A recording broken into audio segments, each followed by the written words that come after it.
All right, this is chapter 6, section 2. Okay, so chapter 6, section 2 is all about bisectors of triangles, okay? Now, as we discussed in the last lesson, a bisector is anything that cuts something into two equal parts, okay? Now, those parts have to be equal, okay? Or congruent, however you want to say it, but it cuts something into two equal parts. That's the definition of a bisector, okay? All right, now, this example is giving us A, B, and C as a triangle. What I want us to do is I want us to go ahead and draw the perpendicular bisector for each of these sides of this triangle, okay? So let's zoom in on the side AB. Find approximately, doesn't have to be perfect, where the middle of AB is. I would say the middle of AB is right around here maybe, okay? From there, I want you to the best of your abilities, draw a 90-degree line that comes out of that segment, okay? Now, this is called the perpendicular bisector, and it cuts it into two equal parts. So the distance between A and this point is the same as the distance between B and that same point. This is the perpendicular bisector. Let's do the same thing for CB. So let's find the middle of CB. Again, make it a rough estimate. Doesn't have to be perfect. I think that's about the middle. And draw a perpendicular line up your triangle. Perpendicular bisector. So this segment needs to be congruent to this segment. And lastly, let's find the middle of CA and draw a perpendicular bisector.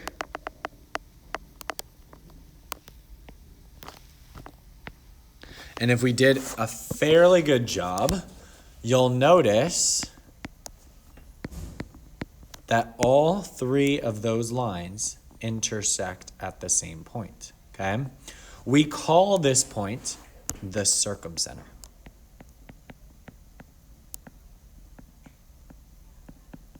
Okay, now we've got some definitions before we talk about the significance of the circumcenter.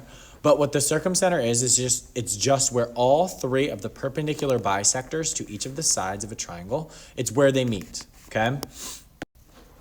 Now, something called concurrent lines is when three or more lines, rays, or segments intersect at the same point, okay? So this would be an example of a concurrent point. This would be an example of non-concurrent lines. Do you see how they don't intersect all at the same point? They have three distinct intersection points, okay? Now, the point of concurrency is the point of intersection of concurrent lines, rays, or segments. In other words, our point of concurrency for these three lines is this point right here, okay? So concurrent lines, where three or more lines, rays, or segments intersect at the same point. And that point of concurrency is the point where they intersect. Now let's talk about the circumcenter, okay?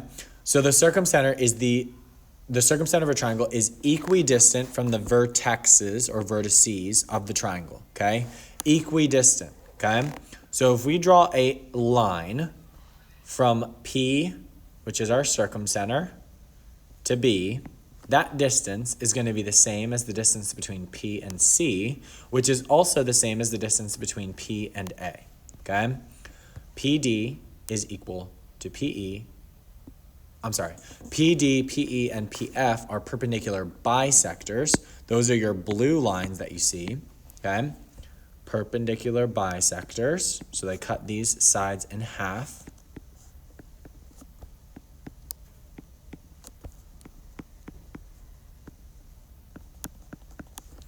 And they're also perpendicular to the sides, okay?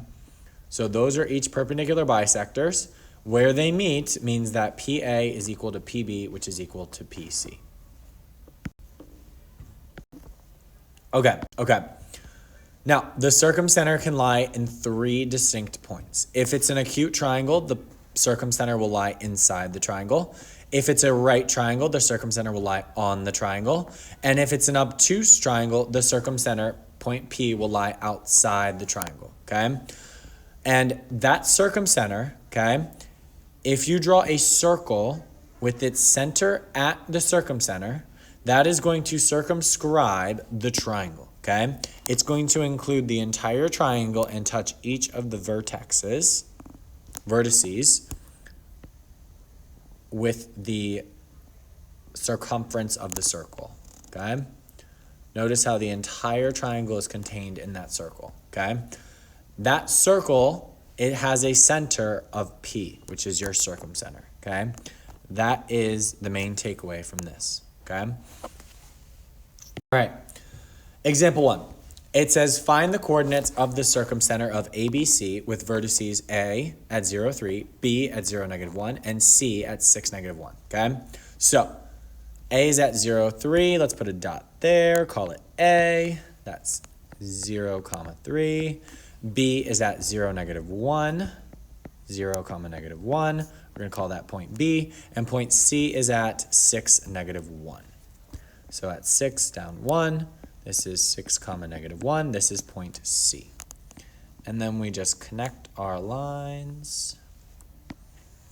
And we've got a nice little triangle, okay? Now, there's something to note about this triangle. It is a right triangle. So right off the bat, we know that our circumcenter is going to lie somewhere on the triangle. Let's write that down. Circumcenter will lie on triangle. Okay, so what we need to do is we need to draw the 3 perpendicular bisectors to this triangle, okay? So let's start, you can pick any side to start with. Let's start with AB, okay? Now, AB, we have 2 steps here, okay? Oops. AB, we have 2 steps. Step number 1 is find the midpoint. Step number 2 is find perpendicular slope. Okay? So, step number 1 for the midpoint, okay, you can eyeball it and count, okay, well, AB is 1, 2, 3, 4 units long. So if we cut that in half, this would be the middle of that line, okay? Or you can use the midpoint formula, which says add the x values together of your 2 points, divide by 2, add your y values together, and divide by 2. So let's do both methods. Our midpoint is going to be 0 plus 0 over 2, comma, 3 plus -1 over 2. So my midpoint is going to be 0, comma, 1. Because this will turn into 2, and then 2 divided by 2 is just 1, okay? The first portion, or your x value, is going to be 0 plus 0, which is just 0. You divide 0 by anything, and you're going to get 0, okay? So my midpoint here is at this point right here, which is the point 0, 1. So I found my midpoint, okay? Now I need to find the perpendicular slope, okay? The slope of a vertical line is undefined, and the perpendicular slope to a vertical line is just the slope of 0, which is a horizontal line. So just draw a horizontal line like that. That's our perpendicular bisector. Okay, moving on. Let's pick another side. Let's pick BC, okay? So BC, we're going to follow the same steps.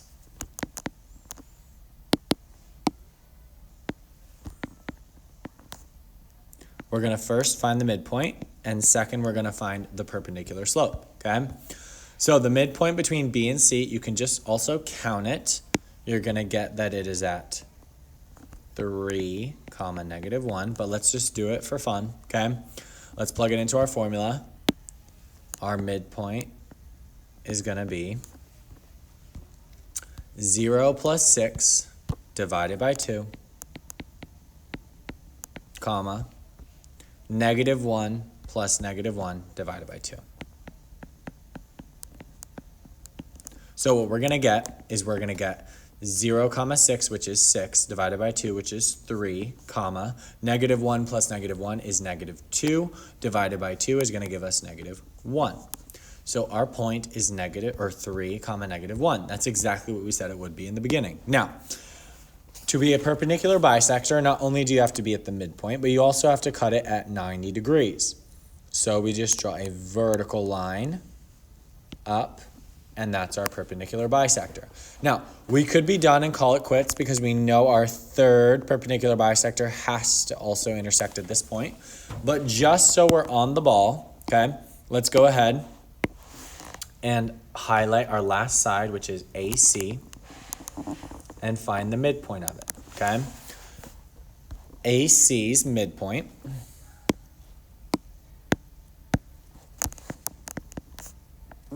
step number 1, find the midpoint. The midpoint of this side is going to be 0 plus 6 over 2 and 3 plus -1 over 2. So what we're going to get is 0 plus 6 is 6 divided by 2, which is going to give us 3 as our x-coordinate. And 3 plus -1 is going to be 2 divided by 2, which is going to be 1. So our midpoint should lie at 3, comma 1. And this also becomes the circumcenter because it's where all three of the perpendicular bisectors meet.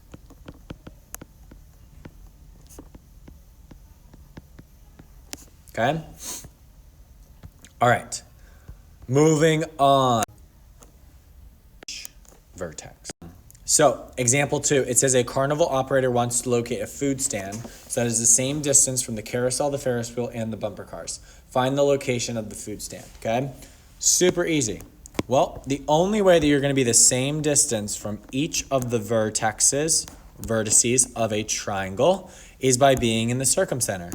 So, we're just going to put you find the circumcenter.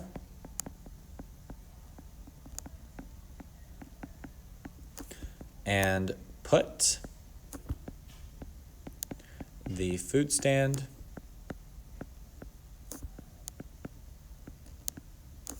there. So it is the same distance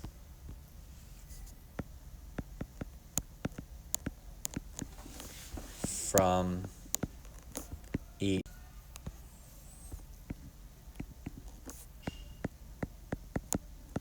Done. Okay, now the in-center. So the in-center of a triangle is the same distance from the sides of the triangle, okay? So if AP, BP, and CP are angle bisectors of ABC, then PD, PE, and PF are all equivalent, okay? So this one looks a little bit different. How we're finding the in-center is we are saying, okay, what is the angle bisector of this angle? It's BP. The angle bisector of this angle is CP. And the angle bisector of this angle is AP. So wherever the angle bisectors meet, which would be at point P, we now have a point that is the same distance from each of the sides of the triangle, okay? That would be our blue lines. So this distance is the same as this one, which is the same as this one, okay? Because the in-center will always be the same distance from each of the sides of the triangle, okay? Now, we know that this is the distance between this point and this side because it forms a 90-degree angle. We know that this is the distance between this point and this side because it forms a 90-degree angle. And we know that this distance is the distance between this point and this side because it forms a 90-degree angle, okay? It is also the shortest distance from that point P to the side of the triangle, okay? 19. All right, so the point of concurrency of the three angle bisectors of a triangle is your incenter, and it always lies inside of the triangle. So it's not like the circumcenter where it can lie inside on the triangle or outside the triangle. The incenter is always inside, okay?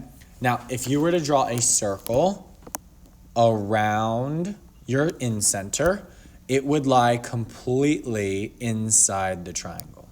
It would be what we call inscribed within the triangle. Okay, so let's do an example. Example 2. In the figure shown, ND is 5x minus 1 and NE is 2x plus 11. Find NF, okay? Well, we need to figure out first off, what is this point in the middle of our diagram? What is this point N that we have here?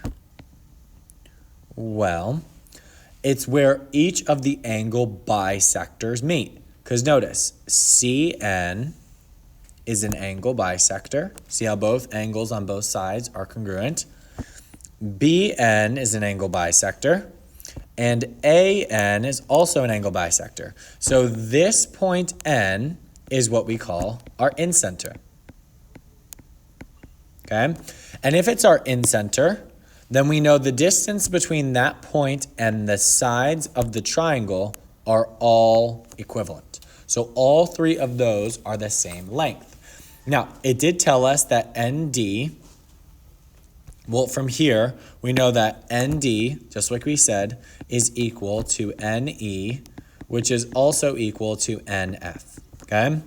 Now, we know that ND is 5x minus 1, and we know NE is 2x plus 11, okay? We can actually solve for x by setting those equal to each other. So 5x minus 1 equals NE, which is 2x plus 11. ND we said was 5x minus 1, and NE is 2x plus 11. Okay? We set those equal to each other. We're going to subtract 2x from both sides, minus 2x. We're going to get 3x minus 1 equals 11. You add 1 to both sides, you're going to get 3x equals 12. Divide by 3, divide by 3, and you're going to get x equals 4. Once we have x equals 4, okay, it is not asking for the value of x. It's asking us to find NF. So what we have to do, we don't have anything to plug x into to find NF, okay? So let's plug it into NE. Because remember, NF is equal to NE. So if we plug it into NE equals 2 times 4 plus 11. We're going to get NE equals 4 times 2 is 8 plus 11. So NE equals 19. Now, NE equals NF. So NF also has to be equal to 19. Because remember, the distance from the incenter to any of your sides is always the same. So this is 19, this is 19, and this is 19. Now, the second part of this question says, can NG be equal to 18? And explain your reasoning, okay? That's saying, okay, can this one be equal to 18? The answer is no, because the shortest distance between that point and this line is the 19. So this segment has to be a longer distance. So the answer is no. NG needs to be bigger than NF. NG needs to be bigger than NF. And NF is 19. So 18 is not bigger. And one last example, okay? A city wants to place a lamppost on the boulevard shown so that the lamppost is the same distance from all three streets. Should the location of the lamppost be at the circumcenter or the in-center of the triangular boulevard? Explain. And the answer to this is that it needs to be at the in-center. The reason it needs to be at the in-center is because it says it needs to be the same distance from all the three streets. It's not from all three of the intersections, okay? It's from all three streets. And only the in-center would be the same distance